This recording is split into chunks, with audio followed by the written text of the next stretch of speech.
So this is supposed to be a representation of the environment inside a bacterial cell. It's way too crowded, and the molecules are way too big in comparison to what would be the obvious size of the cell.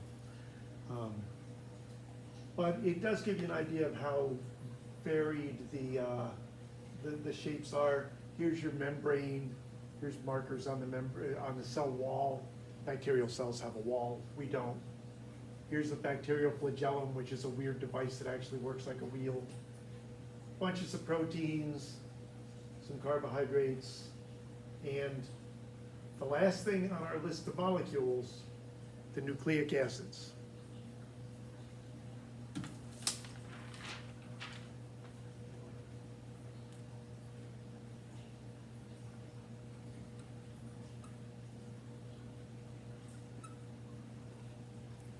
And if you think about the initials, then you know what the nucleic acids are.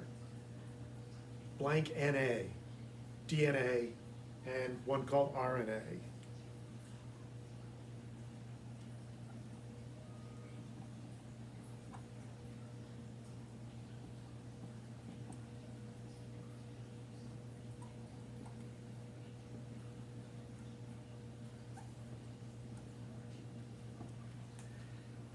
We may do everything with proteins, but in order to pass the information from one cell or one parent to offspring, we don't pass that along in proteins, we pass it along in a different kind of code.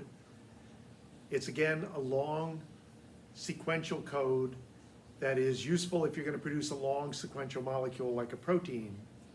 And the main coding molecule is deoxyribonucleic acid, DNA. And there's some terms that go with this that we will revisit back when we start to talk about causes of diseases and come back to genetics. But here's a few.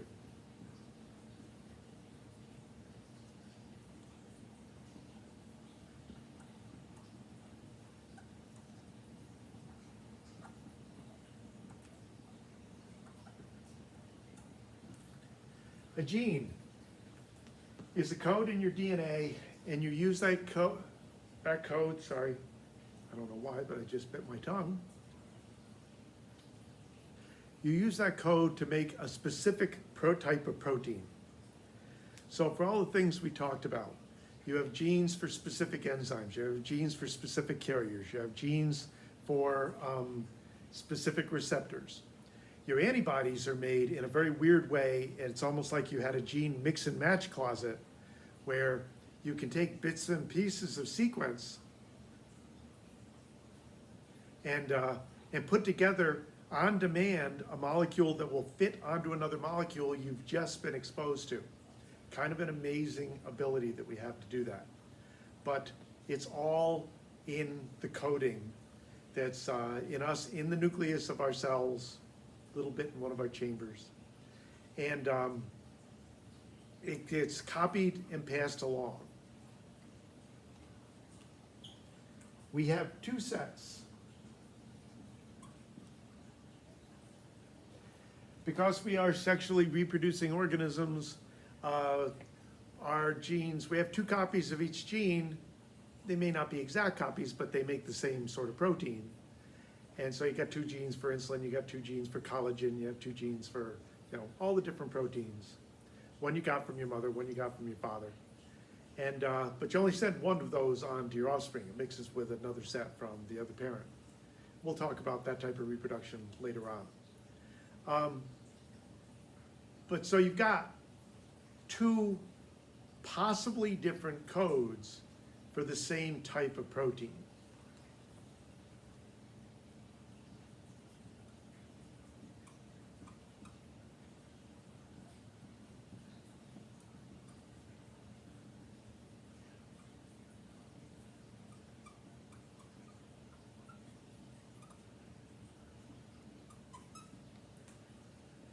Those variations where the sequence might be a little different, it might be a lot different, are called alleles. Now, maybe your two alleles are identical. The one you got from mom, the one you got from dad. Maybe they're really, really different. When we talk about how genetics works and dominance and recessives, you're going to wind up with usually an allele that makes a working version of the protein and an allele that makes a non-working version of the protein. But then there's all sorts of other things that can happen with alleles. And of course, there's way more than two alleles in the world in a given population of people. There could be many, many, many, many alleles for a gene for a protein that can stand to be fiddled with a little bit. Some proteins do not do well with different sequences. Is that one of the major movement proteins that we have, something called actin, is remarkably similar across pretty much any animal you would look at, including things that aren't even animals, because alleles that make the protein differently turn out apparently to work really badly, and they don't produce survivors that pass them on to offspring. So some alleles, there's like eye color, there's lots and lots of different alleles for eye color in the human population. Alleles for actin, there's probably no more than a couple different codes for something, because it just doesn't stand to be messed with.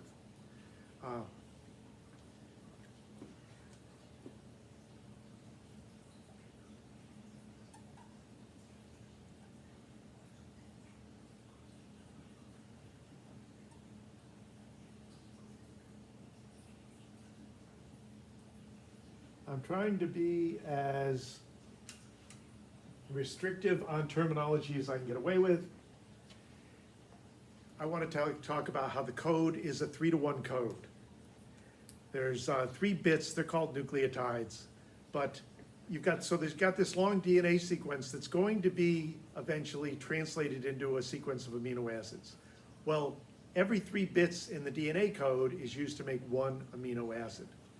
And it turns out that there's usually a couple of different combinations of codons that will make the same amino acid or very similar amino acids. That's one of the reasons why little mutations in the code tend not to do a heck of a lot in a protein. If you change the code and you get the same amino acid you were supposed to get, or one that connects to the other ones in very much the same way, then the protein doesn't wind up being all that changed. So we have what's called a very robust system. You can go in and whack on it with a hammer and not really do much.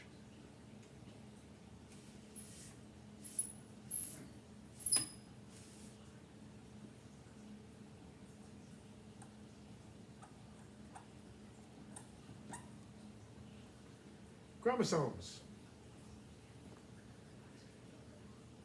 We've got thousands and thousands and thousands and thousands of different genes. Is that nobody can really count them all. Is that the number I see most often is somewhere around 12,000 different codes for different types of proteins. Every time you make a new cell, you have to make sure that the 2 new cells each get a full set of codes so they can do whatever they need to do. So you're going to make a full copy, and then make sure 1 copy goes into 1 cell, 1 copy goes into the other cell. If you're going to make babies, you got to make copies and make sure 1 whole set goes into a sperm or an egg cell, so that you can recombine your set with the other set and have them be complete.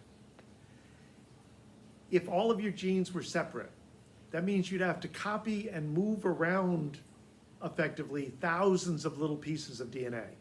Doesn't work real well. So we stick our codes together on these big pieces that are called chromosomes. Humans have 23 pairs of chromosomes. We have 24 different ones because the Y chromosome in males makes for an extra one. But that means that when we have to make copies and move them around, we're only moving around, 90 some copies and distributing them. And we still screw that up. We'll talk about mosaicism and not being able to distribute the chromosomes properly when we get to genetics. But the whole purpose of a chromosome is to take the number of working pieces of DNA you have, the actual genes, and stick them together in a way where the number of moving pieces of DNA is something you can handle. Because we're making new cells all the time, and your skin all over the place, you're making new cells. You want to make sure that you make and distribute the copies of your DNA properly. And of course, when you're making babies, you want to do that as well.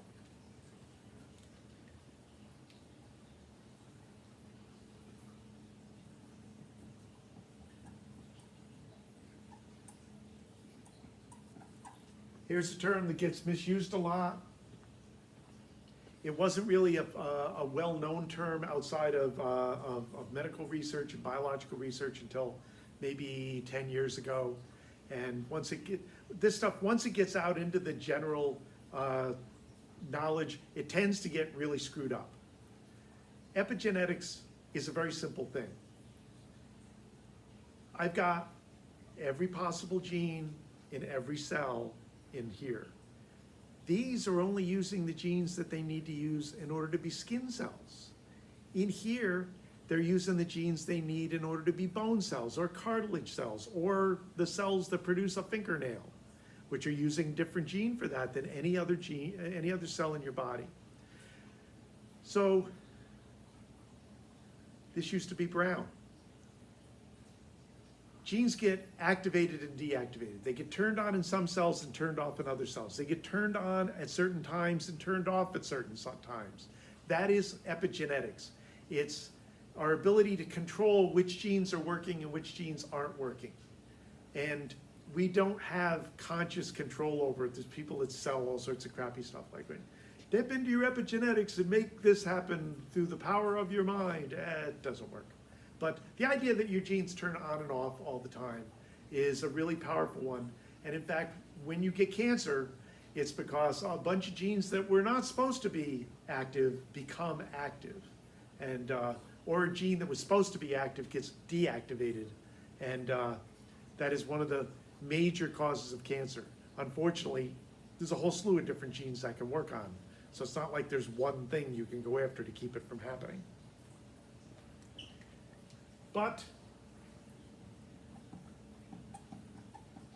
what's generally happening in cancer cells and a lot of other situations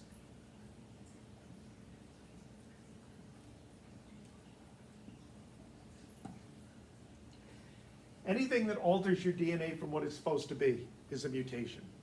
It can be a change in one of those little bits in the code. That is by far the most common mutation. They call those point mutations. And most of the time, they don't really do anything significant. You can wind up with a whole chromosome. You can wind up with a missing chromosome. You can wind up with damaged chromosomes or pieces of chromosomes that you're not supposed to have or pieces you were supposed to have and didn't get. Pieces can move around from one chromosome to another. There are times where a DNA will break and it will flip over. We'll talk about different types of mutations when we get back into the genetics. But any kind of change from a tiny little change to a really huge change is considered a mutation. And of course, it mucks around with the codes, which muck around with what the codes, the proteins were doing, and that becomes a big deal. The other nucleic acid is RNA.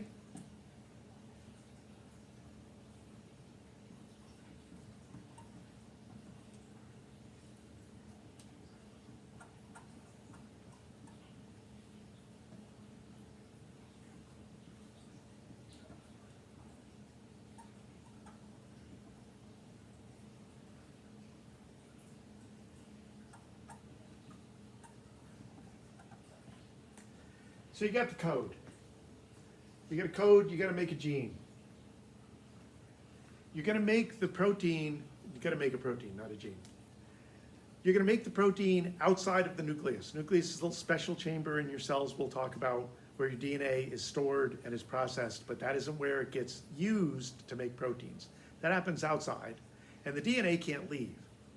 RNA is a code made from the DNA code. It can leave the nucleus. It goes out into the juice of your cell and feeds through a special little device that makes the protein.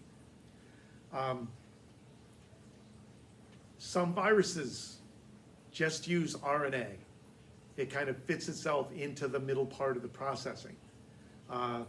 Some get even weirder. HIV puts RNA in your cells and then kind of reverse engineers it to make DNA that it'll then use to make more viruses. That's a weird thing. And when we get to viruses, we'll talk about that a little bit. But when I learned about this, there were two major RNAs. There was the one that carried the code out from the nucleus to where the proteins get made, and one that interacted with that, bringing in an amino acid at a time to put the string together. Since then, since the ancient times, they've learned that our nuclei are full of what are called functional RNAs, little bitty RNAs that do all sorts of different things. So many of them that they started giving them like simple initials like, you know, nRNA or oRNA, and now when I read about new ones, the what goes in front of the RNA are like 5 or 6 letters, because there's just so doggone many of them that they gotta, you know, give them longer nicknames in order to tell them apart. So that's a brand new thing. This happens in medical research, where we find something doing active, we didn't even know it was there. And a lot of times what happens is when you do find out what it's doing, there's a huge checklist of conditions and diseases where we don't know what the heck is going on to produce the disease or the condition. And every time we learn something new, like, oh, here's a microRNA and it does this to genetic products, somebody goes, so if that didn't work, ooh, I think I know what's causing this disease. So as we add to the list of knowledge, we generally stumble on stuff where we go, okay, well, if that didn't work, this is what it would do. That's the approach we're going to take in this class. I tend to take a disease-oriented approach to human biology. So I can tell you when it, you know, what happens when stuff doesn't work in order to kind of get across what happens when it does work. But those are all the molecules and atoms. We will continue with much bigger things still in this section, the bits and pieces that add up to us. But we've gotten through the atoms and the ions and the carbs and the lipids and the proteins and the nucleic acids, and that gets us through that at least.